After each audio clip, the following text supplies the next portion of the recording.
India में प्रत्येक minute में 4 लोग हार्ट अटैक महसूस करते हैं और वो भी खतरनाक वाला जिससे लोगों की जान जा सकती है।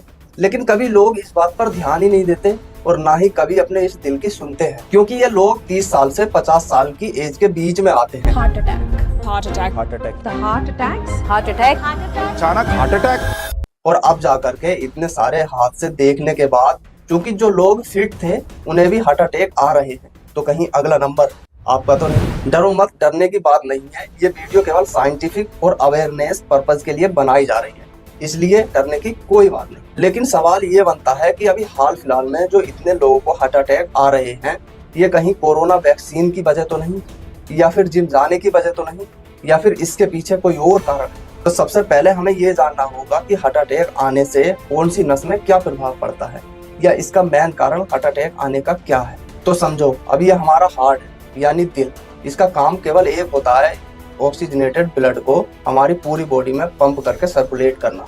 ये कुछ ऐसा ही होता है जैसे आपके घरों में लगी पानी की टंकी होती है ना, तो उस पानी की टंकी तक पाइपों द्वारा पानी पहुंचाने का काम करती है मोटर, जिसे हम टिल्लू पंप कहते हैं। अब ये हमारी बॉडी में लगा लेफ्ट वेंट्रिकल हमारे हार्ट का मेन चैम्बर होता है।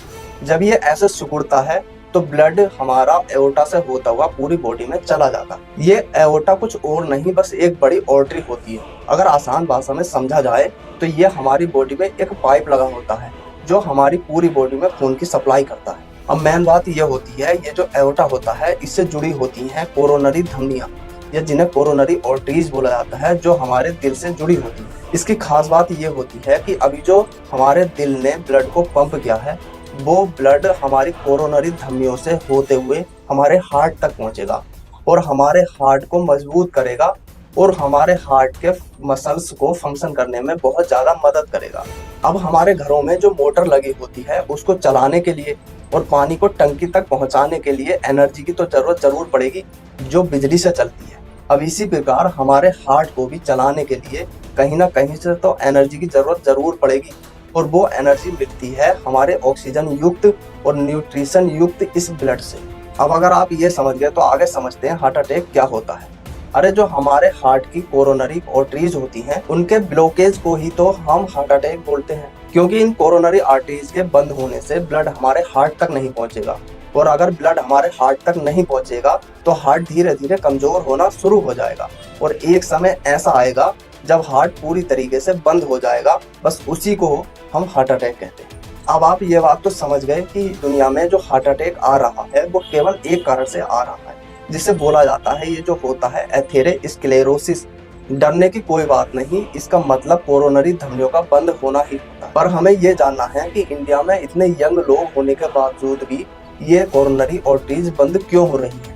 आइए समझते हैं। देखो, ये है हमारी आर्टरीज और इसमें हमारा ब्लड फ्लो हो रहा है, लेकिन इंसान की कुछ गलत हरकतों की वजह से इन आर्टरीज में ये फैटी सब्सटेंस जमा होने लगते हैं, जिससे ब्लड हमारे हार्ट तक नहीं पहुंच पाता। अभी कुछ दिन पहले ये अफवाह उड़ी थी कि जिम करने से लोगों को हार्ट अटैक आ रहे हैं, क्योंकि कई लोगों को जिम करते वक्त हार्ट अटैक आया था, और इसमें एक नाम आता है राजू श्रीवास्तव का, जिन्हें 10 अगस्त 2022 को जिम करते वक्त हार्ट अटैक आया था। तो इसके पीछे के साइंस को समझते हैं।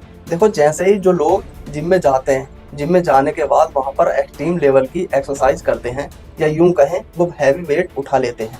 हैवी वेट उठाने से उनकी जो कोरोनरी आर्टरीज होती हैं, उनके रैप्चर होने का पूरा खतरा बना रहता है, और अगर रैप्चर हो जाएगी आर्टरीज तो ब्लड फ्लो नहीं होगा, और ब्लड फ्लो नहीं होगा तो हमारे हार्ट तक ब्लड भी नहीं पहुंचेगा, जिससे इंसान की मौत हो जाएगी। तो इसका मतलब ये हुआ, जिम में जाकर के हमें भी एक्सट्रीम लेवल की एक्सरसाइज या वर्कआउट नहीं करना चाहिए।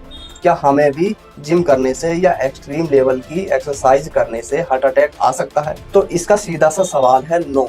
तो सुनो, अभी हाल ही में जो इतने सारे सेलिब्रिटी जिम करते वक्त मारे गए हैं, क्या हमें उनकी हेल्थ कंडीशन का या हार्ट कंडीशन के बारे में पता था? क्या हमें उनके शुगर लेवल या ब्लड प्रेशर के बारे में जानकारी थी? नहीं। तो एक सिंपल सा फंडा ये बनता है कि हमें जिम ज्वाइन करने से पहले हमें हमारे हार्ट की कंडीशन के बारे में पता होना जरूरी है। हमें हॉस्पिटल जाकर के वहां पर अपने हार्ट की जांच करानी चाहिए, जैसे ईसीजी, और अपने डॉक्टर की सलाह लिए बिना हमें जिम ज्वाइन नहीं करनी चाहिए। और अगर आपको कोई जेनेटिक प्रॉब्लम है, जैसे आपकी फैमिली में किसी को हार्ट अटैक आया है, तो हमें उस बात का भी ध्यान रखना चाहिए। हमें केवल एक्सट्रीम लेवल के वर्कआउट करने से ही नहीं बचना चाहिए, हमें उस चीज से भी बचना चाहिए जो वर्कआउट करने से पहले जो हम डाइट लेते हैं, जिसे प्री वर्कआउट डाइट बोला जाता है। क्योंकि प्री वर्कआउट डाइट में कैफीन की मात्रा बहुत ज्यादा होती है, जिससे परेशानी और ज्यादा बढ़ सकती है। अगर आपको कोई भी हेल्थ इशू नहीं है, उसके बाद भी आपको हार्ट अटैक आ सकता है, लेकिन वो सिर्फ एक कंडीशन में आ सकता है। वो कंडीशन ये होती है, जैसे ही आपने जिम ज्वाइन किया, जिम ज्वाइन करने के बाद आपके बगल में कोई हैवी वेट उठा करके एक्सरसाइज कर रहा है, आप उसकी होड़ में खुद हैवी वेट उठाओ। उस हैवी वेट के उठाने से आपकी आर्टरी की वॉल्स में रप्चर होने का पूरा खतरा बना रहता। अब लास्ट में हमें इस बात का सॉल्यूशन निकालना है कि ये जो आर्टरीज में फैटी एसिड या फैटी सब्सटेंस जमा हो जाते हैं, इन्हें जमा होने से कैसे रोका जाए। अगर ये इकट्ठा होना रुक गए तो हार्ट अटैक की सारी टेंशन ही खत्म हो जाएगी। तो देखो, हमें इन 3 चीजों का उपयोग बड़े ध्यान से करना चाहिए, जिन्हें बोला जाता है 3 वाइट पॉइजन। लेकिन बड़ी बात यह है कि ये तीनों चीजें हमारे खान पान का मुख्य पार्ट बन चुकी हैं। और ये 3 चीजें होती हैं सॉल्ट यानी नमक, नंबर दूसरे पे आती है टेबल शुगर यानी चीनी, और नंबर तीसरे पे आती है मैदा। स्टडी में सजेस्ट किया जाता है कि किसी भी कीमत पर हमें नमक का उपयोग 6 ग्राम से ज्यादा एक दिन में नहीं करना चाहिए। लेकिन बड़ी बात यह होती है, हम 6 ग्राम तो छोड़ो, एक दिन में 11 से 12 ग्राम नमक का उपयोग करते हैं।